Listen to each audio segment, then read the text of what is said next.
अस्सलाम वालेकुम। ऑडियंस, उम्मीद है आप खैरियत से होंगे और आज हम एक और वेबिनार के साथ हाजिर हैं। आज अपने बल पे का यूथ सीरीज का वेबिनार नंबर 50 है। अल्हम्दुलिल्लाह हमें 4 साल से ऊपर हो चुके हैं और आज 50वां वेबिनार। हर महीने में एक वेबिनार होता है, तो अल्हम्दुलिल्लाह फॉर लास्ट 50 मंथ्स हम ये वेबिनार करते आ रहे हैं। और आज का बड़ा इंटरेस्टिंग टॉपिक है handling rejections and turning setbacks into growth. एक बहुत मुश्किल काम होता है रिजेक्शन को हैंडल करना, एब्जॉर्ब करना, अडेप्ट करना। और आज उसी मौजू के हवाले से और हमने बड़े लोगों को टूटते देखा है, बड़े लोगों को ब्रेक लगते देखा है, लोगों का गैप आ जाता है, पढ़ाई में गैप आ जाता है, करियर में गैप आ जाता है। और उसी हवाले से बहुत दो लर्नेड स्पीकर्स हमारे साथ हैं इस टॉपिक पे, ताकि आप उनके तजुर्बों से सीखें, वो अपने अल्फाज में आपको ये टॉपिक समझा सकें। सबसे पहले मैं तारुफ कराना चाहूंगा बहुत सीनियर पर्सनैलिटी, और अभी हम इससे पहले यही बात कर रहे थे, मेरा अल्लाह के डॉक्टर साहब की मौजूदगी एक बहुत बड़ी एक ब्लेसिंग है हमारे लिए। Professor engineer doctor professor Ali Sajid साहब। अली साजिद साहब का मैं डिटेल में जाऊं तो पूरी किताब पढ़नी पड़ जाएगी, तो मुख्तसर तारुफ करवाता हूँ। डॉक्टर साजिद साहब डायरेक्टर LMDA ट्रेनिंग। डॉक्टर साहब is multi faced multifaceted professional and corporate trainer with a rich history of academic service. He taught in US universities and launched Pakistan's three prestigious business and management institute, which include NUST, CASE, CASE Islamabad, and IBM UAT Lahore. Dr. Sajid's expertise in quality and productivity is widely recognized, and Government of Pakistan awarded him with Tamgha Imtiaz and APO. Japan gave him National Productivity Award. He also worked in Planning Commission. Doctor साहब, thank you so much आज हमें join करने का। आपकी presence welcome. हमारे लिए वैसे फखर है। और अभी हम आगे चलते हैं। आज के जो दूसरे हमारे लर्नेड स्पीकर हैं वो है तला रसूल साहब।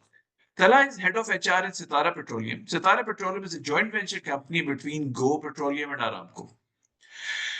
Tala Rasool is an accomplished HR professional with over a decade of experience in strategic human resource management, organizational development, and talent acquisition.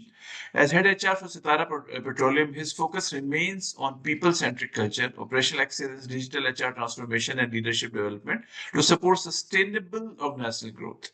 Previously, Tala played a key role as a GM HR innovation and other critical appointments and lead initiatives that integrate innovation, data-driven insights, and people strategies to strengthen organizational capability and culture, and also manage large-scale recruitment and HR operations for multi-million-dollar emergency response and development projects across Pakistan. His career reflects a consistent focus on aligning HR practices with business objectives, driving performance, and fostering leadership growth at all levels. SHRM certified professional, Tala is passionate about building agile, purpose-driven teams and mentoring emerging HR leaders to adapt and excel in a rapidly evolving workspace landscape. Thank you, Tala. Thank you so much for joining us today. और आज के topic के बारे में कुछ बात करते हैं, handling rejections, turning no into a next big wow. Every rejection feels like a door slammed shut on your face, but what actually is leading you to a better one. Whether it's an internship you missed, a job you didn't land, or feedback that stung, rejection is not the end of the road. It's not end of the road, maybe start of a journey. It's a redirection towards something greater. तो आज की मैं दावत दूंगा doctor Ali Sajid साहब को। Doctor साहब, हमारी ऑडियंस यूथ है, यंग प्रोफेशनल्स हैं, अपने बल पे का वेबिनार है और उम्र गुजरी है। आपने बहुत दफा अपने हम आपके साथ अटेंड किए, उसमें आपने अपनी प्रीवियस स्टोरीज भी बताई, अपने एक्चुअल रियल लाइफ एक्सपीरियंस भी बताया। सर, हमारे यूथ को गाइड करें कि handle rejections and turning setbacks into growth है क्या? अच्छा जी, ये बड़ा अच्छा सवाल है। मैं स्टार्ट करता हूँ कि दुनिया की हर डिफिकल्टी में अपॉर्चुनिटी है, ये याद रखिएगा। और मुझे गालिब का एक शेर से स्टार्ट करता हूँ कि रंज का खुगर हो इंसान तो मिट जाता है रंज, मुश्किलें पड़ी मुझ पे इतनी कि आसान हो गई। Height of miseries are the solution of the miseries. हर मसले का हल मसले में मौजूद है, बल्कि जब मसला उजागर होता है और दर्द अपनी हिद्दत, शिद्दत और वुसअत और नवैयत को बदलता है, तो दर्द का हल भी उसी में से निकलता है, जिसको अंग्रेजी में कहते हैं कि हर तरियाक जो है, तरियाक भी जहर से भागता है, तरियाक होता है एंटीडोट। तो जहर का हल भी जहर में है और मुश्किलात का हल भी मुश्किलात में है। और गालिब ने इस शेर में कहा है कि मुश्किलें मुझ पे इतनी पड़ी कि आसान हो गई। यानी मुश्किलात से मुराद है रिजेक्शन। हर बंदा जब रिजेक्टेड होता है तो रिजेक्टेड फील करता है। वो समझता है कि मैं कम हूँ, कमजोर हूँ, और मेरे में कोई खामी है, और मैं एक रांधा दरगाह हूँ, और मुझे सोसाइटी एक्सेप्ट नहीं कर रही है। वेर एज सोसाइटी या उस पर्सन जिसने रिजेक्ट किया है, उसका अपना छोटा ज़र्फ होता है, छोटा जहन होता है। वो जातियात की बेस पे, पर्सनल वेंडेटा के तौर पे उसको पर्सनल कैपेसिटी पे विक्टिमाइज करता है, और शो ये करता है कि उसमें कम हुनर है या कम सलाहियत है। लोग उससे जहनी तौर पे परेशान होते हैं। सर्टन स्टेजेस में हाइट ऑफ रिजेक्शन से वो डिप्रेशन में चले जाते हैं। ये एक तस्वीर का एक रुख है, खास तौर पे नौजवान। नौजवानी में नाकामी एक मामूल होना चाहिए, एक नॉर्म है। 25-50 इंटरव्यूज के बाद एक जगह कहीं बारी आती है, उसका ये मतलब नहीं कि आप अनफिट हैं। इसका मतलब ये है कि आपकी कैपेसिटी उस इदारे के लिए मौजू नहीं है, और आपके सर्टन स्किल सेट वहां एडजस्ट नहीं हो पाते। ये तस्वीर का एक मुस्बत रुख है। और मैं आपको अजीब से इंकशाफ करूं, अमिताभ बच्चन आज भी जिंदा है और इंडियन टीवी पे नजर आता है। स्टार टीवी के नाम पे अरबों डॉलर कमा रहा है, रुपए नहीं डॉलर कमा रहा है, और पिछले 20-25 साल से कमा रहा है। कैन यू बिलीव वो ऑल इंडिया रेडियो के बेसिक ऑडिशन से रिजेक्ट हो गया था। ये अजीब सी बात है। और मुझे एक यूनिवर्सिटी ने ओवरनाइट फारिग किया, बहुत बड़ी सरकारी यूनिवर्सिटी थी, और मैं 3-4 महीने कश्मकश और आजमाइश का शिकार रहा। और उसके बाद आप हैरान होंगे, मुझे अमेरिका की यूनिवर्सिटी ने जॉब ऑफर कर दी, मैं वहां चला गया। तो अगर मैं वहां से रिजेक्ट ना होता तो उस डिफिकल्टी में मुझे अपॉर्चुनिटी खुद ना मिलती, और मैं अमेरिका में डॉलर्स कमा रहा था। मुझे एक उन्होंने वीआईपी वीजा भेज दिया, एयरपोर्ट पे रिसीव करने आए हुए थे उनके वाइस प्रेसिडेंट। तो मैं हमेशा हर एक को ये कहता हूँ कि हर डिफिकल्टी में एक अपॉर्चुनिटी होती है, जिसका नाम है तरक्की, जिसका नाम है कामरानी, जिसका नाम है शादमानी और खुशहाली। तो आप नाकामी को नाकामी कभी ना कहें। रिजेक्शन का दूसरा नाम नाकामी है, रिजेक्शन का तीसरा नाम डिफिकल्टी है, और चौथा नाम है उसका आपके ज़हनी खलजान, परेशानी और रेस्टलेसनेस, रात जागना, करवटें बदलना। ये सब उर्दू फिल्मों में या इंडियन फिल्मों में होता है। इसको नॉर्मल लेना चाहिए। मैं इतना इस पे पॉजिटिव हूँ, और मैंने जब भी कि एक जगह से मेरा खात्मा हुआ अनसरमोनियस वे में, गैर मामूली हालात में, मैंने अल्लाह का शुक्र किया कि या अल्लाह तूने मुझे कहीं पे और मेरे लिए अच्छा रखा हुआ है। और वाकई अल्लाह ने अच्छा रखा होता है, बशर्ते कि आप स्ट्रगल करते रहें, टकरे मारते रहें, और अपने कुव्वत यकीन को न गिरने दें। तो सबसे बड़ी कामयाबी रिजेक्शन के बाद आपकी या सोचों को कंट्रोल रखें, और पॉजिटिवली सोचते रहें, और अल्लाह का शुक्र करें। अल्लाह ने कुरान पाक में 8 जगह कहा है कि मेरी रहमत से मायूस ना हो, ला तहज़नु। और कई 8 आयत तो मैंने तर्जमे के साथ पढ़ी हैं जिसमें अल्लाह ने उम्मीद दिलाई है। तो अल्लाह ताला उम्मीद को बढ़ाता है। और अगर आप उन लोगों के साथ बैठते हैं जो मनफी गुफ्तगू करते हैं, तो वो आपको नेगेटिव थिंकिंग देंगे, और नेगेटिव थिंकिंग आपको ज़हनी स्ट्रेस देती है। तो अपने दोस्तों की ऐसी सोबत इख्तियार करें जो कहीं कोई ऐसी बात नहीं है। मेरा एक दोस्त ब्रिगेडियर से जनरल नहीं बना, इंजीनियर था, अमेरिका का पीएचडी। तो मैंने उसको मुबारकबाद दी कि तुम्हें अल्लाह ने तुम्हारे लिए रिजल्ट बाहर लिखा हुआ है, तुम अमेरिका के पीएचडी हो। तो कहता है मैंने तो इस एंगल से सोचा नहीं था। मैंने कहा तो आपको सेहत है ना, जिंदगी है ना, आप शुक्राने का नमाज पे 2 रात अदा करें और सुकून से सोई। कहते मैं तो 2 रात सो ही नहीं पाया था। उसके बाद वो पुरस्कून हो गया, और बाद में उसको 1 मिलियन+ की जॉब किसी मल्टीनेशनल में ओवरसीज मिल गई। तो हर डिफिकल्टी में अपॉर्चुनिटी है, और हर रिजेक्शन में आपकी एक्सेप्टेंस है, तरक्की है, शादमानी है, ग्रोथ है।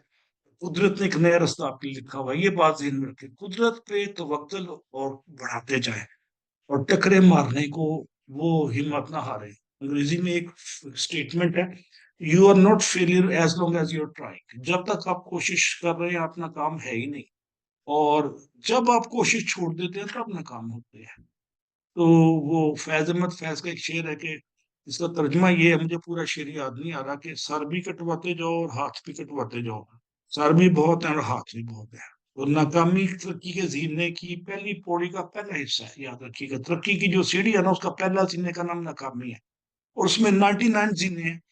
हर जीने का नाम नाकामी है, और आखिर में वो 100 पे जाके ना वो आप लूडो की तरह जीत जाते हैं। जहां हिम्मत हारते हैं, हिम्मत हारने का मतलब है सांप को 99 से काट के 0 पे ले आता है लूडो की तरह। ये याद रखिए। Thank you very much. Thank you so much doctor साहब। तलहा साहब, क्या हाल चाल है आपके? खैरियत से हैं? First of all thank you so much, बहुत अरसे बाद हमारी मुलाकात हो रही है, वो भी ऑनलाइन। जी जी बड़ा बिल्कुल। इंपॉर्टेंट टॉपिक है, और आप तो देख के अभी भी यूथ में ही शामिल लगते हैं देखने से। आप बताएं, आपने उसमें आप इसको कैसे करते हैं कि why rejection is the hidden ingredient of success stories? ये हमने सुना है, और मैं खुद भी इस बात को मतलब 53 प्लस को हो गया हूँ कि रिजेक्शंस तो लाइफ में आती हैं, how to handle is the key. ये किसी की रिजेक्शन ना आए तो वो सीखता ही नहीं, हो कहते हैं, जो गलती नहीं करता वो सीखता नहीं, वो गलती करते हैं रिजेक्शन भी आ जाती है। प्लीज अब आपके अल्फाज में ऑडियंस सुनना चाहेगी। थैंक यू सो मच, और thank you so much to everyone, और अस्सलाम वालेकुम to all the listeners. Sir मेरे पास कितना टाइम है? मैं थोड़ा सा जस्ट टू, आप करें इंट्रोड्यूस, अभी है हमारे पास और टाइम, दूसरा करें। सर ये कि अगर मैं पार्टिसिपेंट से कुछ बात करना चाहूँ तो can I get their sir answers? हम माइक ओपन नहीं करते, आप वो करते हैं, वो आपको हमें कमेंट्स में रिप्लाई कर देंगे, इसलिए कि due to some okay technical ठीक है, रीजन हम माइक ओपन नहीं ठीक करते है, जी। दैट्स फाइन, आई अंडरस्टैंड जब ऑडियंस बड़ी होती है। अच्छा खुरा, मैं बेसिकली जब ये टॉपिक मुझे मिला, जैसे डॉक्टर साहब ने बात की, बहुत ही खूबसूरत बात की, इसके बाद फ्रैंकली मैं कोई भी बात करूं तो वो हल्की फुल्की बात होगी, बट चलें हल्की फुल्की बात ही कर लेते हैं। मैं तो बेसिकली इस टॉपिक को ऐसे देखता हूँ, जैसे हमने कहा ना कि handling rejections and turning setbacks into growth. मैं कल ये सोचा था कि इस टॉपिक को बेसिकली ऐसे होना चाहिए कि handling challenges and turning setback into growth. देखिए जो रिजेक्शंस है ना, basically what I believe is कि वो एक बाय प्रोडक्ट है चैलेंजेस का। ठीक है, बात यह है कि जब आप चैलेंज लेते हैं ना, when you you take challenge, जब आपको चैलेंज लेना आता है, यू अंडरस्टैंड कि चैलेंज है क्या। ठीक है, अपनी लाइफ में अपने आप को चैलेंज करते हैं, अपने सर्कमस्टांसेस को चैलेंज करते हैं, तो डेफिनेटली रिजेक्शंस आते हैं। Rejections is a by product, वो जब आप चैलेंज लेंगे तो ऑटोमेटिकली आपकी लाइफ में आएंगे। So there is no easy life, everything is connected with a challenge. अब डिपेंड हमने ये करना है कि हमने चैलेंज कितना पर्सन चैलेंज लेने के लिए रेडी है। जैसे for example, I remember when I was in university, तो हम एक बेसिकली एंटरप्रेन्योर कॉन्फ्रेंस करवा रहे थे, तो हमने उसका थीम रखा मार्क योर स्पार्क। ठीक है, so mark your spark means कि basically whatever competence you have, you need to identify that competence first of all. उस जब आपने उस कॉम्पिटेंस, क्योंकि स्टूडेंट्स हैं तो मैं सवाल थोड़ी सी बैकग्राउंड से होते बात कर रहा हूँ, फॉरम विद योर परमिशन। बेसिकली जब यू अंडरस्टैंड कि what exactly is your spark, फिर क्या होता है, इस फर्स्ट स्टेप में आप उस स्पार्क को अचीव करने के लिए you set your growth target. आप कहते हैं ठीक है जी, मैं आई एम डूइंग एमबीए, और मैं एमबीए में मेरा आई एम मोर सोशल, मुझे लोगों से इंटरेक्ट करना पसंद है, तो what I can do is कि मैं ये करूंगा कि मैं एचआर में जाऊंगा, बिकॉज दैट्स इंपॉर्टेंट कि मैंने वहां पर अंडरस्टैंड करना है कि मेरा स्पार्क क्या है। मैं रिजेक्शंस की तरफ आता हूँ, मैं उससे पहले बेसिक थोड़ी सी बेस बना रहा हूँ। सो चूंकि स्टूडेंट्स के लिए हमेशा मेरी अंडरस्टैंडिंग ये होती है कि बेटा आप लोगों ने सबसे पहले you need to mark your spark. Rejections जो होते हैं ना, basically it's a very second and third later aspects होते हैं, और रिजेक्शंस हर बंदे की अपनी फिलॉसफी और अपने स्टेप्स का आउटकम होते हैं। सो इफ यू अंडरस्टैंड कि what exactly is your spark, और उस स्पार्क के अकॉर्डिंग जब अपना ग्रोथ ऑब्जेक्टिव बनाते हैं, देन फिर क्या करते हैं, then you need to strive for that growth. आप उस ग्रोथ के लिए, उस ग्रोथ को अचीव करने के लिए यू स्टार्ट वर्किंग। आप कोशिश करते हैं, आप मेहनत करते हैं, जैसे डॉक्टर अली ने कहा, और उन्होंने बताया कि बेसिकली गालिब के शेयर से बेसिकली समझाने की कोशिश की व्हाट एग्जैक्टली इज कि उस ग्रोथ को अचीव करने के लिए then you develop your plan कि हमने इस ग्रोथ को अचीव कैसे करना है। फॉर एग्जाम्पल, मैं अगर आप सबसे एक क्वेश्चन थ्रो करूं और आप मुझे बेसिकली इस सवाल का जवाब दें कि अगर आप अपनी यू पास आउट, आप ग्रेजुएशन कर लेते हैं, मास्टर्स कर लेते हैं, तो आप में से कितने ऐसे लोग हैं जो कि कराची में जॉब करने के लिए विलिंग हैं, या बलूचिस्तान में जॉब करने के लिए विलिंग है, या जीबी में जॉब करने के लिए विलिंग है after having your graduation and masters? How many of you, कोई can you raise your hand? They can raise their hands, they can raise their hands. Let's see how many of they raise their hand. So how many of you are willing to work in Karachi, Balochistan, GB after completing your masters in education, graduation and masters? जो कराची के हैं मैं उनकी बात नहीं कर रहा, मैं अदर दिन बात कर रहा हूँ।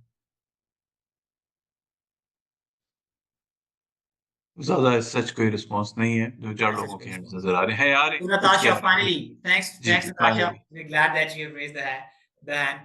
Okay, चलें। अब आप मुझे बताएं कि अब दूसरा मैं क्वेश्चन थ्रो करता हूँ कि how many of you are willing to work for Unilever?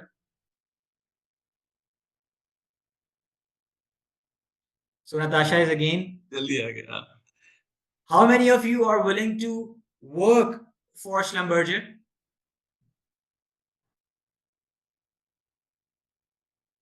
How many of you are willing to work for Telenor?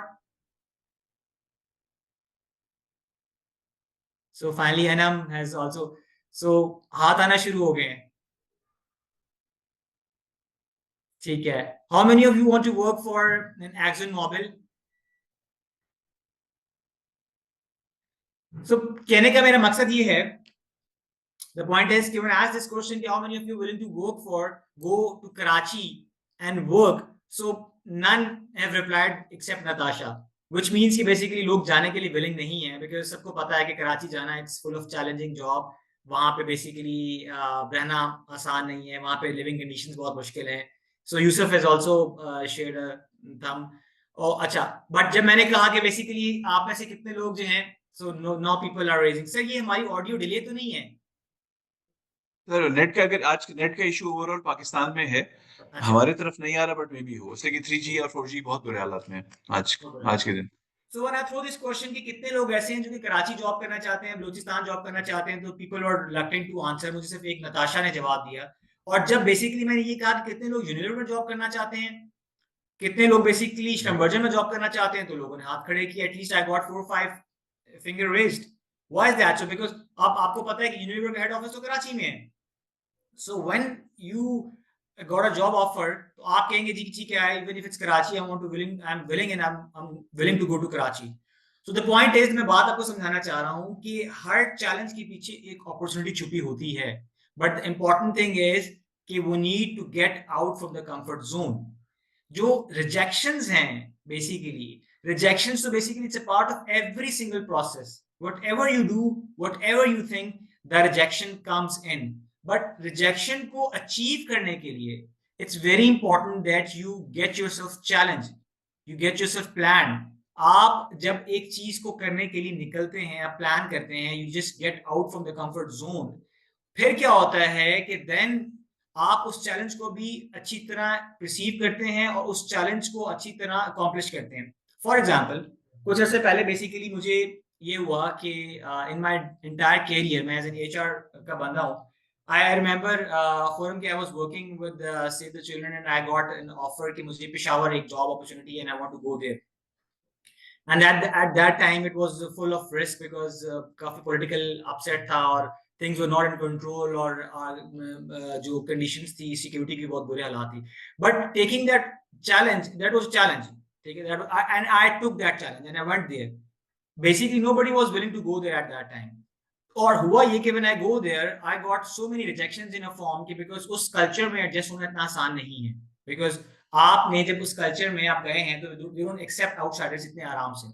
So I got rejections. Nobody was accepting me. People are saying कि यार ये कहाँ से आ गया है, ये तो काम ही नहीं कर सकता. और I got stressed out और it was difficult for me. और मुझे याद है कि 4-5 minute was so stressful job because rejection after rejection. I was doing even straight things, but they were not accepted by the people over there. So मैं कहना ही चाह रहा था आप लोगों को, जब आप चैलेंज लेंगे तो रिजेक्शन आएंगे ना. रिजेक्शंस तो हर प्रोसेस में आएंगे, but how willing you are to take any certain challenge. ठीक है. उसके बाद आई रिमेंबर कि there was a for job I went to Karachi. The same scenario happens, but मुझे जो मेरा पहले वाला एक्सपीरियंस था, जो मेरी पहली वाली रिजेक्शंस थी, it really supported me because I got an understanding कि यार when you go into the new circumstance, आप एक नई जगह पे जाते हैं, you get certain challenges और उन challenges की basis पे आप rejections को accept करते हैं. और अब आपके it is handling rejection is a game of nerve. ठीक है. It is a game of nerve. It is totally a game of nerve. It is how actually you handle the pressure because होता क्या है कि basic rejections में it is all pressure coming to your mind and how exactly you handle that really matters a lot. So मैं ये कहना चाह रहा हूँ कि rejections comes in every single step of your life. There is no easy life. Either it's your student life, it's your job life. But rejections को handle करने के लिए it is very very important कि how prepared you are to handle that rejections. And for that, life is a continuous process. It's full of challenges, and you need to take challenges on every single step. अगर आप 15, 20, 25 challenges लेंगे और उसमें से आपको basically कुछ 40-50 rejections होंगी, तो that rejections will make your mind nerve strong for the future to face those challenge again. मैं नेक्स्ट जब दोबारा आऊंगा तो मैं आपसे कुछ एग्जांपल्स शेयर करूंगा कि दुनिया के जितने बड़े लोग हैं उन्होंने कौन कौन से चैलेंजेस लिए और किस किस तरह वो रिजेक्ट हुए, और आज दुनिया के मोस्ट सक्सेसफुल लोग हैं वो क्यों हैं। थैंक यू सो मच तला, बहुत बहुत शुक्रिया। देखिए ऑडियंस, दोनों स्पीकर्स ने बहुत ही अच्छी तरह समझाया। याद रखिएगा कि एक एक कुछ लोग होते हैं जिनको रिजेक्शन लेट एज में आना शुरू होती हैं या उसको सीरियस लेते हैं। लेट जब एज बढ़ती जाती है ना तो आपकी एनर्जी कम होती जाती है।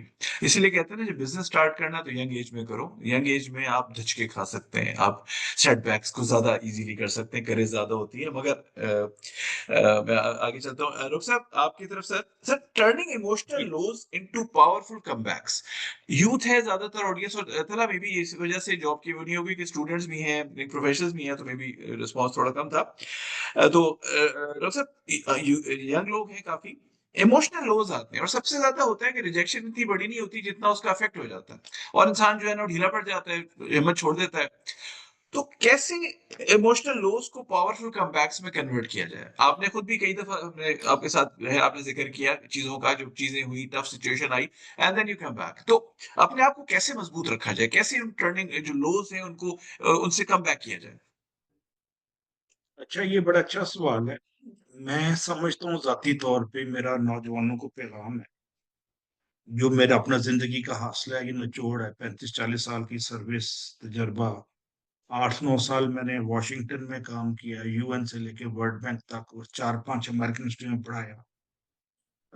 और जाहिर है मैं भी कई जगह रिजेक्ट हुआ, और लेकिन मैंने हर रिजेक्शन को एक अपॉर्चुनिटी समझा कि अल्लाह ने मेरा कहीं और लिखा हुआ है, और मैंने सोच को मजबूत रखा। इंसान सोच की कमजोरी से मरता है, दुश्मन के मारे नहीं मरता। ये बात $1,000,000 की स्टेटमेंट है। आपकी जिंदगी की तरक्की, तबाही, बर्बादी और तामीर नौ, रिकंस्ट्रक्शन, हर चीज का दारोमदार आपकी विल पावर पे है, डिजायर टू एक्सेल पे, आगे बढ़ने के जज्बे पे है। और अगर आप अपनी सोच से खौफ को निकाल के फेथ डाल देना, माइंड में एरिया अंडर द कर्व उतना ही है। आप उसमें खौफ डाल लें या शौक डाल लें, ये आपकी मर्जी है। और शौक आगे बढ़ने की प्री रेक्विजिट है, ये याद रखिएगा। मैं अभी 60+ हूँ, और मैं 3-4 दफा रिटायर्ड हुआ हूँ मुख्तलिफ इदारों से। और मैं अभी भी 7 डेज ए वीक, अभी के फौरन बाद मैं पेशावर एक ट्रेनिंग के लिए जा रहा हूँ नीपा में। और 2 दिन से मैं इंजीनियरिंग काउंसिल में मीटिंग्स अटेंड कर रहा था, उसके बाद यहाँ आ रहा हूँ, यहाँ से एक छोटी सी मीटिंग है, फिर मैं बाय रोड पेशावर चला जाऊंगा। तो अभी भी मैं 7 डे वीक पिछले 40 सालों से काम कर रहा हूँ। दरमियान में कोई तबरकन तकल्फन एक छुट्टी मिल गई तो मिल गई, वरना आपको अपना एक्सीलेंस को मेंटेन रखने के लिए स्ट्रगल करनी पड़ती है, सही करनी पड़ती है। और एक स्टेज आती है कि आप फाइनेंशियली मिच्योर हो जाते हैं, लेकिन इंटेलेक्चुअल स्टिमुलेशन आपको उठाती है और आगे लेके जाती है। अब खूब से खूब तर की जस्तजू और आगे बढ़ने का जज्बा, और सर्टन केसेस में अपने स्टेटस को मेंटेन रखने की कोशिश, ये तस्वीर का एक रुख हो गया। तो आपकी दोस्त, आपकी कमजोर सोच आपकी दुश्मन है, और कोई दुश्मन नहीं, ये याद रखिएगा। और आपकी नेगेटिव थिंकिंग और नेगेटिव सेल्फ टॉक आपकी दुश्मन है, कि मैं कमजोर, मेरा कद लंबा नहीं। और लड़कियां सोचती हैं कि खूबसूरती ज्यादा या कम है, आंखें नीली नहीं, या बाल छोटे या लंबे, कद, इन्हीं खतूत पे वो सोचते सोचते एहसास कमतरी का शिकार होकर पीछे रह जाती है। दुनिया की सबसे स्ट्रॉन्ग औरत पिछले 1000 साल में, मोस्ट मोटिवेशनल लेडी, की हेलन केलर, अंधी, गूंगी और बहरी, ना सुन सकती थी, ना देख सकती थी, ना बोल सकती थी। और उसने मोटिवेशन पे ऐसी ऐसी बातें की हैं कि बंदा हैरान हो जाता है। तो खवातीन और बच्चियों को मैं कहूंगा, हेलन केलर की 2 फिल्में इंटरनेट पे अवेलेबल हैं। लाइफ स्टोरी कराची भी आई थी 58 में। और वो एक वो है, एक सक्सेस स्टोरी, और आप उससे मोटिवेशन ले सकती हैं। अब एक इंजीनियर थे 1970 में कराची में, एक लड़का, एफएससी के बाद उसको एनईटी इंजीनियरिंग यूनिवर्सिटी में दाखिला नहीं मिला। तो उस जमाने में अमेरिका के वीजे बड़े आराम से मिल जाते थे, और टिकट भी बहुत सस्ती होती थी, डॉलर गालिबन 5-6 रुपए का था। तो उसने $1,000 की टिकट खरीदी, $800 की, और अमेरिका चला गया। ये 1970 की बात है। 1992 में मैं अमेरिका में कोई लैपटॉप या कंप्यूटर खरीद रहा था। तो बेचने वाले ने कहा कि ये डेल कंप्यूटर के साथ एएसडी कंप्यूटर है, ये ले लें, ये एक पाकिस्तानी कंपनी का है। मैं कहा किसका है? कहते हैं ये सफी कुरैशी बंदा है, बाद में सफ़ी कुरैशी की हिस्ट्री पढ़ी तो उसको एनईडी ने दाखिला नहीं दिया था, रिजेक्ट हो गया था और अमेरिका चला गया। उसने वहां से बीएस किया, कंप्यूटर में एमएस किया और उसके बाद उसने अपनी कंपनी खोल ली। कहता है जी 1400 अमेरिकन इंजीनियर उसके नीचे काम कर रहे हैं सफ़ी कुरैशी के। तो एक बंदा रिजेक्ट अगर ना होता और एनईडी में चला जाता तो मैक्सिमम टॉप करके वहां पे लेक्चर लग जाता और किसी सेठ के जूते उठा रहा होता। वो अमेरिका गया और अमेरिका लैंड ऑफ अपॉर्चुनिटी है, वहां जाके उसने अपनी कंपनी खोली। रिजेक्शन के बाद हिम्मत नहीं हारा।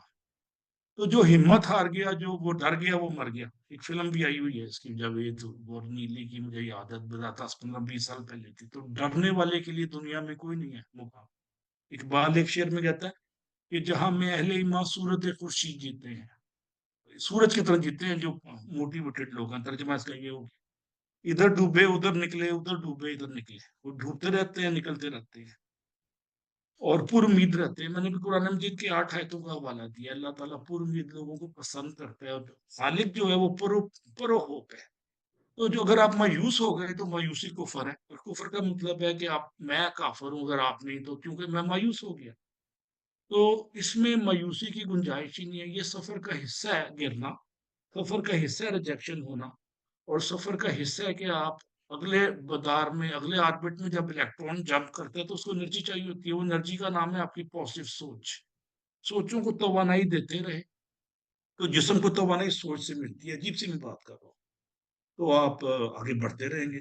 अब मैं 2-3 बंदों के नाम लेता हूँ जो मुझे याद आ रहे हैं। Bill Gates university drop out था, उसके पास कोई पीएचडी, एमएस और कोई 4.0 जीपीए नहीं थी, और उसके नीचे लाखों हजारों पीएचडी काम कर रहे हैं नीचे स्टाफ में। और ये आपका जो सिल्वेस्टर स्टैलोने टीवी एक्टर था, बड़ा मशहूर हॉलीवुड का, रैम्बो 1 रैम्बो 2 उसने बनाई।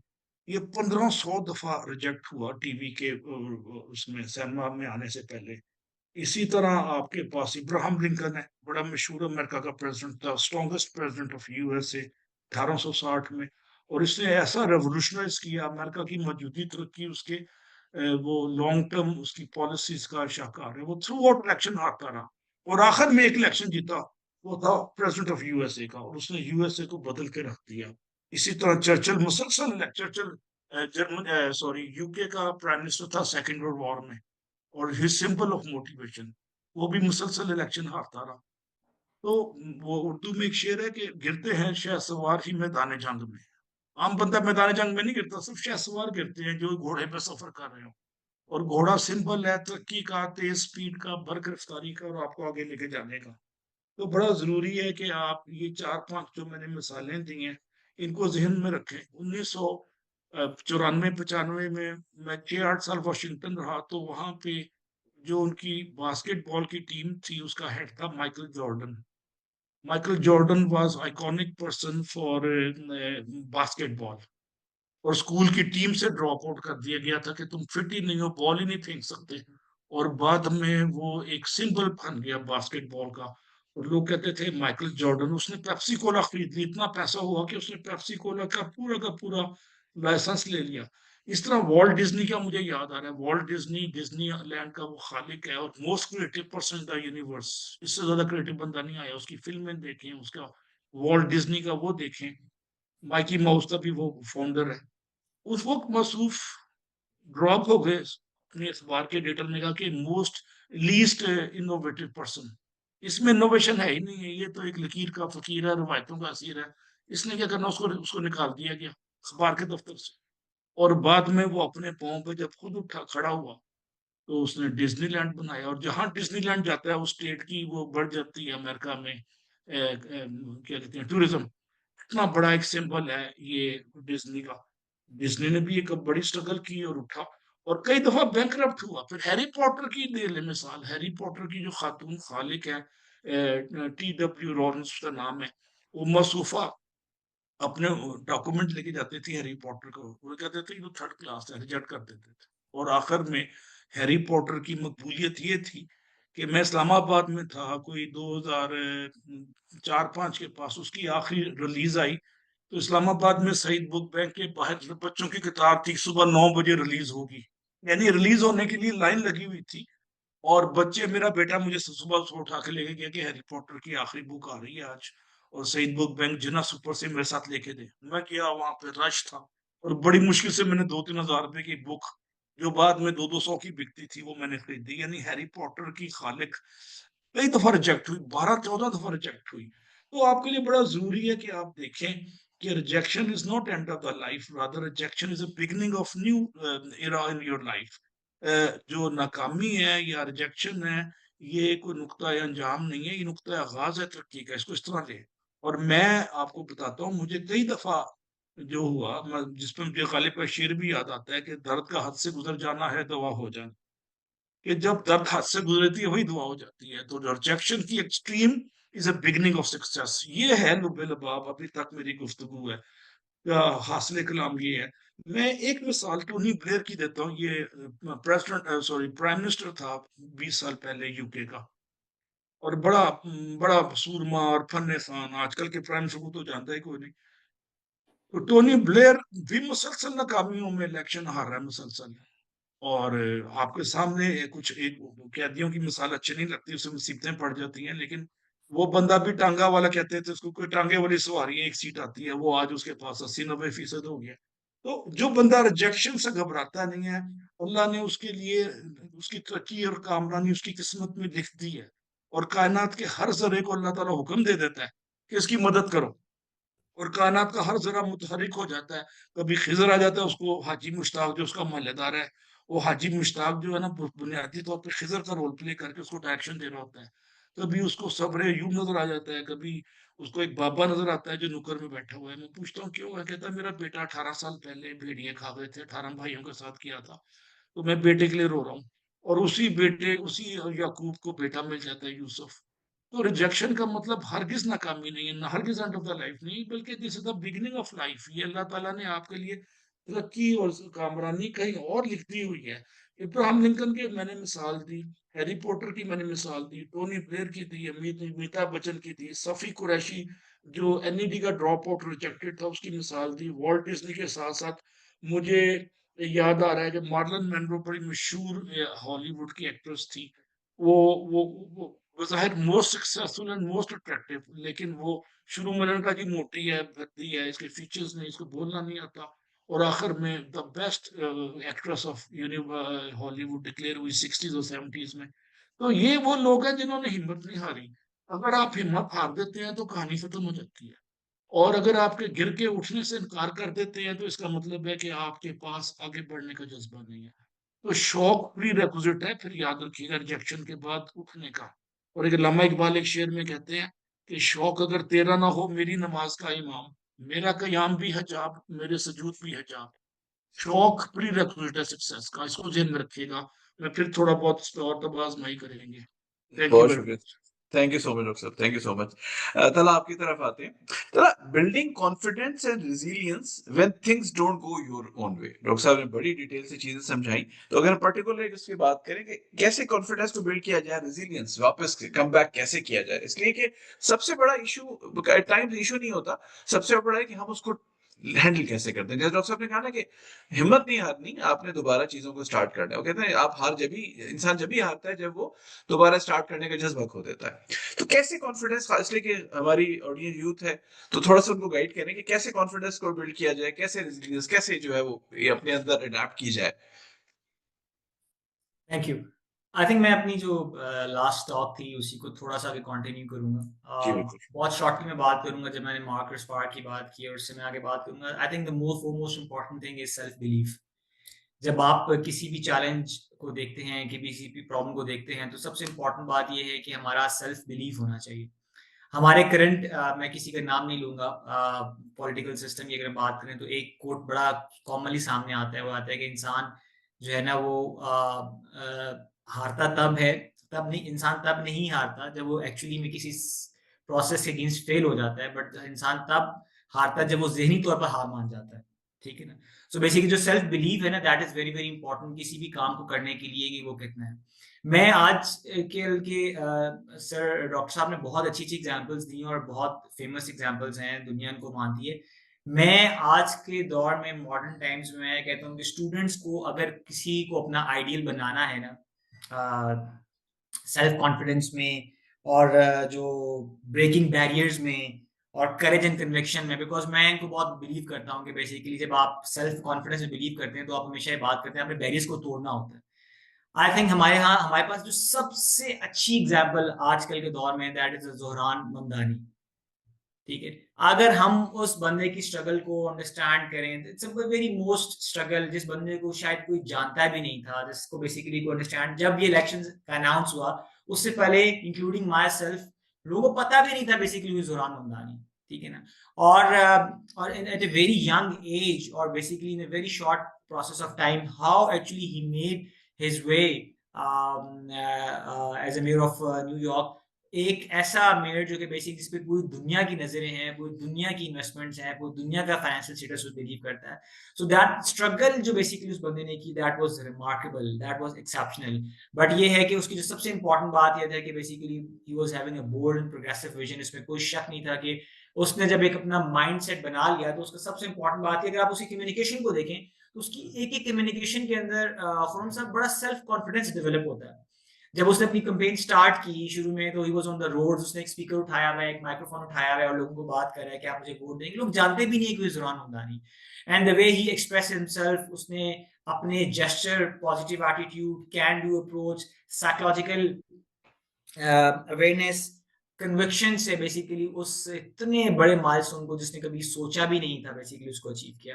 सो आई थिंक मैं हमेशा ये बात करता हूँ कि आपका जो सेल्फ बिलीव है अपने ऊपर, वो बहुत स्ट्रांग होना चाहिए। और सेल्फ बिलीव को अचीव करने के लिए अगेन मैं दोबारा जरूर ये बात करूंगा कि अगेन बच्चों, ट्राई टू अंडरस्टैंड कि व्हाट एग्जैक्टली आपके अंदर वो ऐसा कौन सा स्पार्क है जो जल रहा है, वो जो आपकी बेसिकली जो कहते हैं ना, जब आप गाड़ी स्टार्ट करते हैं तो जो प्लग है वो स्पार्क पकड़ता है and gets energy in everything. So आपने सबसे इंपॉर्टेंट बात ये, अगर जोरान ममदानी ने बेसिकली इस चीज को अचीव किया, तो उसने अपने स्पार्क को आइडेंटिफाई कर लिया था, उसने अपने बैरियर्स को, अपने सेल्फ कन्विक्शन को, उसने रिजेक्शंस को बेसिकली अंडरस्टैंड कर लिया था कहाँ पे आएंगे, बस उसका सेल्फ बिलीफ इतना स्ट्रांग था that he made his way. There are so many other examples जो कि अगर टाइम बचा तो मैं दूंगा, बिकॉज डॉक्टर साहब ऑलरेडी उन पे बात कर चुके हैं। सो ओवर टू यू फरम। थैंक यू सो मच, बहुत शुक्रिया। डॉक्टर साहब आगे चलते हैं। एक क्वेश्चन भी है साहब का, वो मेरे ख्याल में अभी यंग पर्सन, तो ही इज आस्किंग के can you please tell me first step which I should follow most in order to handle such conditions? Conditions means कि he is feeling low, rejection आ गई है, पहला स्टेप क्या ले? बच्चा है, कंफ्यूज है, तो कैसे अपने आप को मुतमईन करे? होता है टेंशन, हमने भी लाइफ में देखी है, खासतौर पे एज की मैच्योरिटी के साथ साथ इंसान की जो हैंडलिंग वो है कैपेबिलिटीज बढ़ती जाती हैं। तो वो कहते हैं जी सबसे पहले मैं क्या करूं, रिजेक्शन हो गई है, मैं लो हूं, मैं स्टार्ट कहां से करूं? अच्छा, इस पे दो तीन इसके क्विक टिप्स हो सकते हैं। एक तो मनफी लोगों के साथ ना बैठें जो नेगेटिव टॉक करते हैं। पहली बात ये हो गई। नेगेटिव सेल्फ टॉक ना करें कि मैं कमजोर, मैं कम नॉलेज का हामिल, मेरा आईक्यू थोड़ा है, ये छोटी छोटी चीजें इसको जहन में ना लाएं। और अपना कुव्वत यकीन बढ़ाते रहें, जिसको नाम है faith. Father of the nation कायदे ने भी यही कहा था, faith, unity and discipline. Faith है कुव्वत यकीन। जब कुव्वत यकीन आप बढ़ाते हैं कि yes I can and I will, तो हर चीज हो जाती है। मैं आपको एक दो मिसालें देता हूँ अपनी जिंदगी से, आप हैरान हो जाएंगे। मैं यूटी में पढ़ता था, थर्ड ईयर मैकेनिकल में। तो टीचर ने एक दफा मुझे तंज किया। मैंने कहा जी नया कंप्यूटर खरीदना। उस जमाने में पीसी नहीं आए थे 80s में, और बड़े मेन फ्रेम होते थे, और पाकिस्तान में 3-4 मेन फ्रेम थे, इसमें एक यूटी था और कई मिलियन डॉलर का आता था। मैंने अपने प्रोफेसर से कहा कि खराब हो गया, नया खरीद लें। उसने मुझे तंज किया, उसने कहा कि तुम्हें पता है इतने महंगे हैं, ये मिलियंस ऑफ डॉलर्स के हैं। तो मैंने अखबार में आता था वर्ल्ड बैंक से कर्जा लिया, हम तो कर्जे पे चल रहे हैं ना, हमारा मुल्क सदियों से, सालों से, दिहाइयों से। तो मैंने कहा वर्ल्ड बैंक से लोन ले ले। तो उसने तंज किया कि जब तुम वर्ल्ड बैंक जाओगे तो तब हमें कर्जा दे देना। तो मुझे ख्याल है कि इस प्रोफेसर के ख्याल में मैं वर्ल्ड बैंक नहीं जा सकता। मैंने अपना कुव्वत यकीन बढ़ाया कि मैं जा सकता हूँ। और आप यकीन करें, ये 82-83 की बात है। और सन 90-88 में मैं न्यूयॉर्क लैंड कर रहा था फुली फंडेड स्कॉलरशिप से, और मेरे साथ मुझे आज तक जिंदगी में कभी स्कॉलरशिप नहीं मिला। जब मैंने यकीन बढ़ाया तो मैंने जोर लगाया, अपनी स्ट्रेटेजी चेंज की, एक्शन प्लान किए, और कोशिश यानी सही की, और एक्स्ट्रा ऑर्डिनरी पेन ली मैंने, और मुझे फुली फंडेड स्कॉलरशिप मिल गया, जो मैं सोच भी नहीं सकता था। उसके बाद 1.5-2 साल बाद मैं वर्ल्ड बैंक में प्रेजेंटेशन दे रहा था। तो आपको वो तो यकीन जब बढ़ाते हैं ना, याद रखें कि यस आई कैन, उसके लिए एक्स्ट्राऑर्डिनरी न्यूटन आइंस्टाइन होना जरूरी नहीं है, उसके लिए टकरे मारना जरूरी है। आप यकीन करें, ये जो हजरत हाजरा ने 8-10 चक्कर लगाए थे ना खाना काबा के आसपास सफा और मरवा में, उनको यकीन था कि अल्लाह ताला सुनेगा, तो अल्लाह ताला ने उनके यकीन को तब्दील किया, ठोकर से पानी निकाल दिया, चश्मा फैज जिसका नाम आब जमजम था। तो आब जमजम यकीन की एक मैनिफेस्टेशन है, ये खाली पानी नहीं है। ठीक है, उसमें मौजजाती तासीर जापानियों ने ढूंढी है, उसमें बड़े मौज हैं, उसकी बड़ी तासीर है। नहीं पानी, वो पानी वहां जर्रे का आज भी साइंस है ना, ये कैसे निकलती है। तो मोजे उस वक्त होते हैं जब आपको बिलीव हो, miracle happen to those who believe. और मिरेकल के लिए जरूरी नहीं कि नबी पैगंबर हो, ये कमजोरों के साथ भी हो जाते हैं, आम इंसानों के साथ भी होते हैं, बशर्ते कि उनकी कुव्वत यकीन ज्यादा हो। अब कुव्वत यकीन क्या चीज है? Yes I can and I will, not will but I shall, I not may भी नहीं आएगा उसमें, आई शैल, यकीनन होगा। और जब यकीनन होगा तो ये जज्बा तयक्कुन का इजहार है, ये तकब्बुर का इजहार नहीं, याद रखें। तकब्बुर और तयक्कुन में भी फर्क है, यकीन की इंतहा तयक्कुन हो गई, और अपने तकब्बुर की इंतहा जो है वो ज़ाहिर है मुतकब्बर इंसान बन जाता है। मुतकब्बर होना खुदा को सजावार है, इंसान को नहीं, और मुतकब्बर की सजा अल्लाह ताला ने रखी है, मुसल के रख देता है। लेकिन कुव्वत यकीन के हामिल लोगों को अल्लाह ताला नवाजता है, कुदरत का एक तरीका वारदात है जिसको इंसान बहुत लेट समझता है। तो जब आप कुव्वत यकीन को बढ़ाते हैं, याद रखें, तो आप साहिब यकीन बन जाते हैं। और कुव्वत यकीन को बढ़ाने के लिए एक चीज है जो प्रोपेलिंग फोर्स है, मोटिवेशन, इंट्रिंसिक मोटिवेशन जो अंदर से निकलती है। यानी अंदरूनी जज्बा तहरीक आपको उठाता है, कुव्वत यकीन को बढ़ाता है कि क्यों नहीं होगा, अल्लाह के फजल से होगा, ऐसी की तैसी। और ये जो मजाक उड़ा रहे हैं, कल को अल्लाह मैं इन्हीं को करके दिखाऊंगा, कहने की जरूरत नहीं, खामोशी से टकरे मारते रहें, कोशिशें करते रहें। अल्लाह ताला की जात को सही यानी कोशिश बहुत पसंद है। मैंने एक दफा, आज से कोई 30 साल पहले, 35 साल पहले, एक बैरूनी सऊदी अरब या मिडल ईस्ट में मैं सरकारी नौकरी में था, तो मुझे उन्होंने कहा कि ये 4-5 शर्तें पूरी करो तो आपको वहां भेज देंगे। मैं 17 ग्रेड में था, पराए नाम से तनख्वाह थी एज इंजीनियर। उन्होंने कहा कि मिडिल ईस्ट में जाने की 6-7 शर्तें हैं, कोर्स में अच्छे पोजीशन लो, अच्छी रिपोर्टें लो, अच्छी परफॉर्मेंस शो करो। मैंने बहुत शो की। जब मेरी बारी आई सऊदी अरब या मिडिल ईस्ट में जाने की डेपुटेशन पे, और कुछ 50 या 100 गुना तनख्वाह थी डॉलर्स में, वो स्कीम ही खत्म हो गई। मैंने अल्लाह से शिकवा किया दिल में कि या अल्लाह मैंने इतनी मेहनत की है, और आप यकीन करें वो मेहनत अल्लाह ने कहीं और ट्रांसफर कर दी, और मुझे अमेरिका का स्कॉलरशिप मिल गया। और मैं इंटरनेशनल बॉडीज में एक्सपोज हुआ, जो शायद मैं मिडिल ईस्ट में नहीं हो सकता था। वहाँ बादशाहों की गुलामी करनी पड़ती थी, यहाँ मैं आज़ादी के साथ पढ़ाया, पढ़ा, काम किया। तो जब आप कुव्वत यकीन के साथ टकरे मारते हैं, कुदरत उस वक्त नहीं देखती, तो 6 महीने साल बाद दे देती है। कुदरत के खालिक के, यानी कि खालिक के इंसाफ पे तवक्कुल रखना बड़ा जरूरी है, और उस पर यकीन रखना बड़ा जरूरी है। एक तो यकीन को अपनी अपने आपको अपनी सेल्फ कॉन्फिडेंस है ना, कुव्वत यकीन। और कुव्वत यकीन पे लामा इकबाल के 2 शेर मुझे याद आ रहे हैं। कुव्वत यकीन के बाद जब आप साहिब यकीन बन जाते हैं, तो आप बेयकीनी के समुंदर में डुबकी भी लगाते हैं, तो आपको वहां से मोती और हीरे मिलते हैं, कचरा और गंदगी नहीं मिलती है, याद रखिएगा। तो जब आप साहिब यकीन बनते हैं, तो मुझे एक इकबाल के 1-2 शेर याद आ रहे हैं कि जो हो ज़ौक़े यकीन पैदा तो कट जाती हैं जंजीरें। जब आपके पास ज़ौक़े यकीन है तो जंजीरें कट जाती हैं, और जंजीरें क्या, सोच की महदूद होना, ये जंजीर है। आपकी लिमिटेड थिंकिंग आपकी जंजीर है। मैं नहीं कर सकता या कर सकती क्योंकि मेरा कद लंबा नहीं, या मैं, मेरी आंखें नीली नहीं, या बाल वो नहीं है, आंखें गुजाली नहीं है, वगैरह वगैरह जो फजूल चीजें होती हैं, उर्दू की शायरी में पुराने जमाने में मिलती थी दौरे जहालत में। उर्दू शायर ऐसे करते थे ना, तारीफें, पुल बांध देते थे आर्टिफिशियल, और उससे वो नस्लों को तबाह किया उन्होंने। तो उसमें तो बाद में फैज आया, जिसका आज यौम वफात है, कि और भी जमाने में दुख है मोहब्बत के सिवा, और राहतें और भी हैं वसल की राहत के सिवा। ये बाद में चेंज आया। उर्दू शायरी तो पहले फजूलियात से भरी होती थी, महबूब की गुजाली, आंखों की तारीफें। तो आप उस सोच से निकल जाएं कि मैं एसपीडीसी की बेटा या बेटी नहीं हूँ, या मेरे पीछे कमिश्नर लाहौर डिवीजन नहीं बैठा हुआ, तो मेरा कोई वाली वारिस नहीं है। मेरिट पे आज भी इस पाकिस्तान में लोग ऊपर उठ रहे हैं, मैं देखता हूँ। मैं खुद कृष्णनगर के, लाहौर के दरमियाने तबके से उठा, और मैं 5-10 साल बाद कुव्वत यकीन के बदौलत मैं इंटरनेशनल एजेंसीज में घुस गया। अगर मैं घुस सकता हूँ तो और कोई घुस सकता है। और मेरे पास कोई मर्सिडीज नहीं थी, इवन मेरे पास कार तक नहीं थी, मोटरसाइकिल तक नहीं थी जब मैं यूटी में पढ़ता था। तो हर चीज मुमकिन है अगर आपके पास डिजायर टू एक्सेल हो। एक बड़ा मशहूर है चाइनीज स्कॉलर, वो कहता है desire to excel is prerequisite to success, के आगे बढ़ने का जज्बा जो है ना, ये प्री रेक्विजिट है।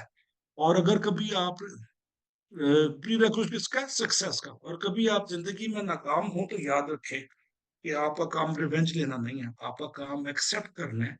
और आपका काम उस पे इल्जाम तराशी, ब्लेम गेम नहीं है। और आप जिंदगी को स्टार्ट करें नए चैप्टर के तौर पे। पिछला चैप्टर पढ़ लिया था, माजी खत्म, पास्ट इज पास्ट। और वो नासिर काजमी के इस शेर पे मैं खत्म करता हूँ कि माजी को याद ना करते रहे कि मैं हार गया तो नाकाम हो गया। पाकिस्तानी क्रिकेट टीम 10 साल से हार रही है, पहली दफा 2-3 मैच जीते हैं उन्होंने पिछले 1-2 हफ्तों में। अगर वो रोते रहते तो हार जाते, पक्के हारते रहते। तो नासिर काजमी के शेर पे मैं इख्तिताम करता हूँ अपनी साइड से, स्विच ओवर टू तनतला के, याद माजी अजाब है यारब, छीन ले मुझसे हाफजा मेरा। तो माजी के वो हारने के या रिजेक्शन के सदमे को कंट्रोल ऑल्ट डिलीट दबाएं कंप्यूटर में और फॉश करते हैं, बस तब खलास। जो सऊदी ने कहते खलास फारग। उसके बाद नई जिंदगी शुरू करते हैं, चैप्टर खत्म हुआ, नई कहानी शुरू हो गई, इसमें तो बात ही कोई नहीं है। गिफ्ट यूनिवर्सिटी के मालिक हैं लाहौर, लाहौर में आते हैं कभी कभी अनवर साहब, कहते हैं 2 दफा मैं माइनस में चला गया, बैंक्रप्सी वाले स्टेज पर चला गया, फिर मैं उठा, डॉलर ईस्ट उनकी कंपनी इतनी उठ गई है, और उनकी यूनिवर्सिटी, गिफ्ट यूनिवर्सिटी इतनी बामे रूज पर पहुंच गई है। तो मैं एक शेर पढ़ता हूँ कि जो कि जब ये पत्थर से काटते हैं ना, नगीने में डालते हैं कीक को, तो उसको 100 दफा तराश खराश करते हैं ताकि फिट आ जाए नगीने में। तो उर्दू का एक शेर है कि 100 बार जब की कटा तब नगी हुआ। तो 100 दफा आपको की नाकामी का शिकार होना पड़ता है, उसे फेस करना पड़ता है, फिर कामयाबी आती है। कामयाबी अगर पहले दिन आ जाए वो सस्टेनेबल नहीं, उसमें दवाम नहीं, उसमें लॉन्ग टर्म सस्टेनेबिलिटी नहीं है, ये बात याद रखिएगा। Thank you very much. बहुत बेहतर से शुक्रिया खुदा डॉक्टर हाफिज। साहब, आपकी तरफ से थोड़ा बहुत मैं दफा सुना है। जी थोड़ा-सा जी इसी के जी जी आगे जी, करें 2-3 करें, बिल्कुल, छोटी-छोटी श्योर श्योर बातें sure sure sure sure. Doctor साहब ने जो बात की बहुत ही खूबसूरत बात है। एक तो मैं इस चीज़ को अंडरस्टैंड कर सकता हूँ because I also have kids. मेरे बच्चे भी बेसिकली दे आर मेरा बड़ा बेटा इन 5th क्लास में, तो मैं अभी से ये चीज़ देखता हूँ कि अभी से वो बेसिकली कॉम्पिटिशन का इतना दौर है, और बीइंग एन एचआर हम देखते हैं लोगों को इंटरव्यू करते हैं, तो रिजेक्शंस का वाक़ई बहुत सीरियस इश्यू है। और आजकल जो यंग जनरेशन है वो कहीं न कहीं इस चीज़ को लेके डिप्रेशन की तरफ भी चली जाती है, और ये problems it's very, very common. एक तो बेटा मैं आपको ये 2-3 चीज़ें ज़रूर कहूँगा कि अपनी लाइफ में ना अपने पेरेंट्स के अलावा आप कोशिश करें कि अपने कोई एक आध मेंटोर ढूंढें, ठीक है। आई थिंक मेंटोर भी हो सकता है और कोच भी हो सकता है। दोनों में डिफरेंस क्या है? आई थिंक वो आप पढ़ भी सकते हैं, but I always believe is कि basically coach is a very senior person, और मेंटोर बेसिकली वो आपकी एज का भी हो सकता है, बट जिससे आपका कंफर्ट लेवल डेवलप हो। तो बच्चों एक क्विक मेंटोर को ढूंढो। It's very important to have the mentor in your life, ठीक है। वैसे तो अल्लाह ताला सबसे बड़े मेंटोर हैं, वो तो बिल्कुल है ही हैं, उसके बाद की बात करें व्हेन यू फील कि basically it's an honest and it will give you very very wise and honest feedback. ये आइडेंटिफिकेशन थोड़ा सा इंपॉर्टेंट होता है, एक ऑनेस्ट बंदे को ढूंढना। सो share your thoughts with him, जिसके साथ आप कंफर्टेबल हैं, और आप बेसिकली उसके साथ डिस्कशन करें। सेकंड बेटा, एक इंपॉर्टेंट बात है वो ये है कि अपनी फेलियर्स को अंडरस्टैंड करते हुए ना अपने साथ ऑनेस्ट होना सीख लें, ठीक है। If you have been rejected, तो अपने साथ सच बोलें। अगर आपकी गलती है तो थिंक अबाउट इट, लोनलीनेस में थिंक अबाउट इट, रात को सोते हुए सोचें कि if I got rejected, several time rejected, कोई तो रीजन ऐसी होगी बेसिकली जो कि मुझे इंप्रूव करनी है। हमारे यहाँ प्रॉब्लम ये होता है कि हम सबके साथ सच बोलते हैं बट अपने साथ सच नहीं बोलते, ठीक है। सो मेरी बहुत छोटी सी एडवाइस ये है डॉक्टर साहब की एडवाइस के बाद, कि मेंटोर ढूंढें, उससे डिस्कशन करें, एक ऐसा अच्छा बंदा ढूंढें जो कि आपको आपकी वीकनेसेस का ऑनेस्ट फीडबैक दे सके। अनफॉर्चुनेटली हमारे मुआशरे में आज प्रॉब्लम भी है बेटा कि हम जब किसी से बात करते हैं ना, तो लोग हमें सही मशवरा भी नहीं देते, ठीक है। वो बेसिकली हमारी इस्लाह भी नहीं चाहते। सो ये थोड़ा सा मुश्किल काम है, बट उसको ढूंढें और लाइफ लॉन्ग लेके चलें। सेकंड बात मैंने आपको बताया है कि ऑनेस्ट विद योरसेल्फ, छोड़ दें दूसरों के साथ ऑनेस्ट होना, अपने साथ ऑनेस्ट होना सीखें। If you are honest with yourself, nobody can betray you. Third बात ये है बेटा, एक इंपॉर्टेंट बात ये है कि हमारा ईमान है, जो कुछ मिलना है वो अल्लाह ताला की ज़ात से मिलना है, ठीक है। आपको एक छोटी सी एग्जांपल दूंगा कि मैंने जब एमबीए किया, मैं बहुत ज़्यादा बड़ी एग्जांपल्स नहीं दूंगा, वो मुनासिब नहीं लगता। तो मुझे याद है कि मेरा एक दोस्त था एंड ही वाज वर्किंग, उसको जॉब मिल गई जोंग के कॉल सेंटर में, एंड वो वहाँ पे गया और उसने वहाँ पे टेस्ट दिया। मैं भी चला गया जॉब कॉल सेंटर पे टेस्ट देने के लिए। मेंबर वहां का एचआर डिपार्टमेंट था, मैंने टेस्ट दिया ना, I actually failed that test. ठीक है, I got so depressed and embarrassed कि यार मैं कॉल सेंटर के टेस्ट में फेल हो गया। और हुआ ये कि मैंने उनसे बड़ी रिक्वेस्ट की कि आप मेरा टेस्ट दोबारा दे दूंगा, नॉट एट ऑल। ठीक है, मैं घर आया, डिस्कस विद माय मदर, बहुत ज्यादा डिस्कशन हुई। उसके बाद इवेंचुअली क्या हुआ कि बेसिकली आफ्टर अ वीक मुझे एक और कंपनी से जॉब मिल गई। बताने का मेरा मकसद ये है, अल्लाह ताला ने मेरे लिए बहुत अच्छा सोचा हुआ था। ठीक है, क्योंकि मैंने हमेशा अपने लाइफ में एक बात जरूर की है कि मैं अपने साथ ऑनेस्ट रहना मैंने हमेशा सीखा है। ठीक है, क्योंकि अल्लाह ताला ने आपको जो सोचा है वो बेहतरीन सोचा हुआ है। अगर आज मैं कॉल सेंटर की फील्ड में चला जाता तो मैं शायद सारी जिंदगी एक कॉल सेंटर की फील्ड में चला जाता। सो अल्लाह ताला ने आपकी प्लानिंग की हुई, आपने उससे परेशान नहीं होना, have faith on Allah, but please be honest with yourself, learn from your mistakes and be honest and be brave. Thank you so much तला, बहुत बहुत शुक्रिया। देखिए ऑडियंस, सबसे इंपॉर्टेंट बात जैसे भी तला ने कहा ना कि कोई ना कोई रीजन होता है, सबसे पहले चीजों को एब्जॉर्ब करना सीखे। चीज हो गई है ना, उसको, ये फैक्ट है, उसको एब्जॉर्ब कर लें और फिर आपने कम बैक करना है। आप, दुनिया खत्म नहीं हो जाती, कहीं ना कहीं कोई ना कोई शॉर्टकमिंग होती है, या वो चीज आपके लिए नहीं होती। वो कहते हैं ना, अल्लाह आपके लिए बेहतर प्लान करता है। आपको सोचते हैं, डॉक्टर सादे से बहुत दफा एक बात सुना है, अपनी दुनिया आप पैदा कर अगर जिंदों में है। जिंदगी का निशान है, जिंदगी की अलामत ये है कि आप हरकत में रहें, कुछ ना कुछ करते रहें। याद रखिएगा, आपको कहीं आप राह से हट जाते हैं ना, जो आपके लिए प्लान किया गया, तो आपको फितरत कुदरत खींच के उस राह पे ले आती है। वो जो प्रोसेस होता है ना, वो फेलियर लग रहा होता है, वो रिजेक्शन लग रहा होता है, मगर वो कुदरत का काम होता है आपको उस राह पे चढ़ाना। ये बड़ा इंपॉर्टेंट होता है। चला, एक और क्वेश्चन है, और वो पूछते हैं जनाब अली चौधरी इकराम साहब, sir if I can't find any opportunity to grow, so how can I overcome rejections? Chaudhry Ikram साहब, देखें, तला की तरफ मैं जा रहा हूँ, बट याद रखिएगा कि अपॉर्चुनिटी उसी वक्त मौजूद हो तो फिर तो मसला नहीं है ना। इट्स नॉट कि आपने दो में से एक को चूज करना है। तो पेशेंस तो चाहिए था। प्लीज, आप ऑलरेडी फ्लो में, क्यों कह रहे हैं अपॉर्चुनिटी है, कोई नजर ही नहीं आ रही, तो मैं कैसे ओवरकम करूँ अपने रिजेक्शंस को? देखिए बेटा, मैं आपको एक बात बताऊं कि फ्रैंकली मैं खुरम कुछ कुछ से पहले आई वेंट टू नस्ट। और नस्ट में जो उनका एक डिपार्टमेंट था सीक्स का, उन्होंने कॉल्ड मी, और उनके पासिंग आउट ग्रेजुएट्स थे। उनसे मैंने पूछा कि बेटा what's your plan. I wish कि मैं इनसे अगर ऑडियो में बात कर सकता, जिन्होंने क्वेश्चन किया तो बहुत ज़्यादा मजा आ जाता है, but I understand, I respect your policies. तो मैंने उनसे पूछा कि बेसिकली कि how many of you are ready to work. उन्होंने कहा जी कि मैं हम सारे बहुत रेडी हैं। They were excited, they raise their hands. उन्होंने कहा जी हम जॉब्स के लिए जा रहे हैं। मैंने कहा अच्छा चलिए मुझे बताएं, एनीवन कैन टेल मी कि बेसिकली कौन सी 10 कंपनीज ऐसी हैं जो आपने शॉर्टलिस्ट कर ली हैं कि राइट आफ्टर योर एग्जाम आप उनको अप्लाई करेंगे और अप्रोच करेंगे। मैं आपको ऑनेस्टली बता रहा हूँ कि nobody can go beyond 3 to 4 companies. ठीक है, सो मैं थोड़ा सा विद ऑल ड्यू रिस्पेक्ट बेटा आपकी इस बात से थोड़ा सा स्लाइटली मैं आपकी जांच से डिसएग्री करना चाहूंगा कि मैं ये मानता ही नहीं हूँ कि अपॉर्चुनिटीज नहीं है। आई अंडरस्टैंड, आपको लग रहा होगा कि थ्योरेटिकली सर कह रहे हैं कि जो बात कर रहे हैं ऐसा नहीं है, मैंने 10 दफा इंटरव्यू दिया, मैंने 40 दफा सीवीज दी। तो मैं आपको बताऊं कहीं ना कहीं शॉर्टफॉल है। For example, let me tell you as an HR person, हो सकता है कि आपने एक सीवी बनाई हो और तमाम जॉब्स को सीवी भेज रहे हो। ठीक है, देखिए जैसे आप टेलर के पास जाते हैं और आप बुटीक्स के पास जाते हैं, एक ही सूट है ना, वो 4,000 का मिलता है और 40,000 का भी मिलता है। डिफरेंस क्या है, जो बनाने वाले ने जो बेसिकली उसको डिजाइन किया, पैसे बेसिकली उसके हैं। कपड़े का तो एक स्टैंडर्ड पैसे होते हैं, उसके बाद वो इट्स ऑल द डिजाइन। सो अगर आप कहीं अप्लाई कर रहे हैं, किसी जॉब हंट कर रहे हैं, तो पहली बात ये कि you not hunting the right job. फिर आप अपनी सीवी अगर बना रहे हैं, आजकल के दौर में अगर एक पोजीशन के अगेंस्ट हजारों सीवीज आती हैं, तो बेटा इट्स वेरी इंपॉर्टेंट कि आपने अपनी सीवी को विद इन सेकंड्स कैसे शॉर्टलिस्ट करवाना है।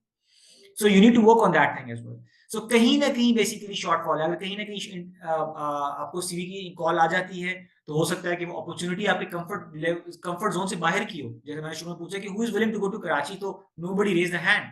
सो बेसिकली जो अपना बेटा थिंक जब आप उसको छोड़ेंगे तो तभी आप सक्सेसफुल हो सके।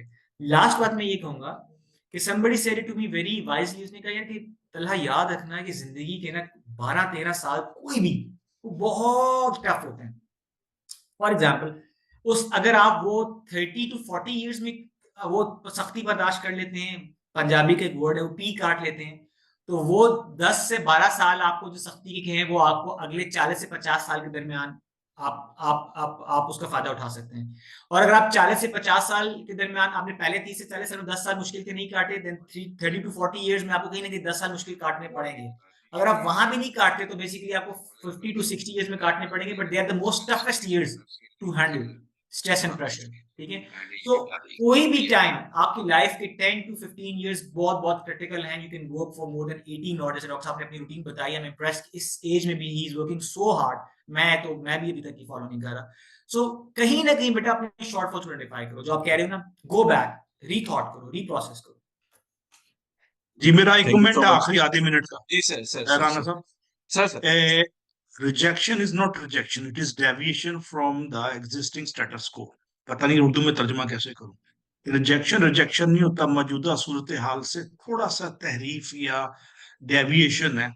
और वो डेविएशन कभी कभी अनकंफर्टेबल होती है, लेकिन अल्टीमेटली वो सक्सेस की तरफ जा रही होती है, आपको पता नहीं है। तो मैंने बच्चों को, जिन्होंने कभी मुझे रजू करना हो, तो मैं मशवरे की हद तक व्हाट्सएप करें, मैं जरूर जवाब दूंगा 2 दिन में, 1 दिन में। और मैंने नंबर दे दिया। मेरी जिंदगी का ऑब्जेक्टिव पे बैक करना है नेशन को, और मैं उसी मिशन से, मोहम्मदी मिशन से अभी भी बात कर रहा हूँ।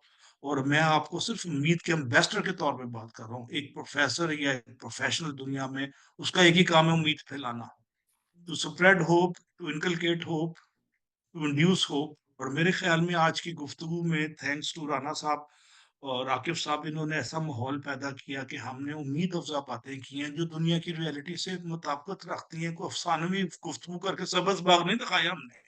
हमने आपको बताया कि हिम्मत जवान रखो, बस खत्म हो गई, कोशिश करते रहो, बस जहन की सोच को कमजोर ना होने दो, बस ये 3 चीजें हैं। थैंक यू वेरी मच, मेरी तरफ से खुदा हाफिज। Thank you so much doctor साहब। आपके मैं क्लोजिंग मैसेज का कहने वाला था, आपने क्लोजिंग मैसेज ऑलरेडी दे दिया।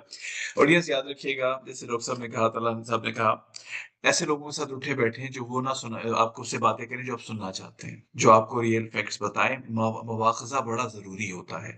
आपको अपनी गलती रियलाइज करनी जरूरी है। अगर आप उस ऐसा ऑरा क्रिएट कर लेंगे कि आपको अपनी गलती भी सही लगे, तो आप you are failing to plan, और you are planning to fail, sorry, you are planning to fail. अगर आप ये करेंगे तो बहुत जरूरी है कि ऐसे लोगों से उठना बैठना जो फैक्ट्स आपको रियल बताते रहें। मेहनत आपने करनी है। तला डॉक्टर साहब से बात होगी, आप ये क्लोजिंग लाइन में, उसके साथ हम खत्म करेंगे। आज का टाइम हमारा पूरा हो गया। Closing message for the audience. नहीं, बस मैं क्लोजिंग मैसेज में ये कहूंगा कि मेहनत करें, डिवोशन के साथ, ऑनेस्टी के साथ, मोटिवेशन के साथ, और वापस का कोई रास्ता नहीं है। इंसान को सिर्फ मेहनत, उसकी सच्ची लगन और ऑनेस्टी, अगर आप इसी से चलते हैं तो अल्लाह ताला ने मदर नेचर के अंदर एक ऑटोमेटिक सॉफ्टवेयर रखा हुआ है। उसका कोई ताल्लुक रिलीजन से नहीं है, उसका ताल्लुक आपकी मेहनत और आपकी इंटेंशंस के साथ है। पॉजिटिव इंटेंशंस रहें, सबसे ऑन टॉप ऑफ एवरीथिंग अपने सच बोलें, चाहे नुकसान है, चाहे बेसिकली अपना नुकसान है, किसी का नुकसान है। Be honest to yourself and be honest to others.